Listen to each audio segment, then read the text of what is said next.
غازہ پر صہیونی حملے جاری ہیں۔ فلسطینی حکام کے مطابق 48 گھنٹوں کے دوران 7 لاشیں اسپتال لائی گئیں۔ 28 افراد زخمی ہوئے۔ 7 اکتوبر 2023 سے اسرائیل کے ہاتھوں جاری فلسطینیوں کی نسل کشی میں اموات کی تعداد 73,221 ہو گئی۔ 1,73,643 زخمی ہو چکے ہیں۔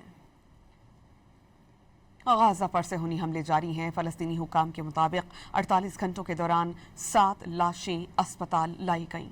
28 افراد زخمی ہوئے۔ 7 اکتوبر 2023 سے اسرائیل کے ہاتھوں جاری فلسطینیوں کی نسل کشی میں اموات کی تعداد 73,221 ہو گئی۔ 1,73,643 زخمی ہو چکے ہیں۔ غازہ پر صہیونی حملے جاری ہیں۔ فلسطینی حکام کے مطابق 48 گھنٹوں کے دوران 7 لاشیں اسپتال لائی گئیں۔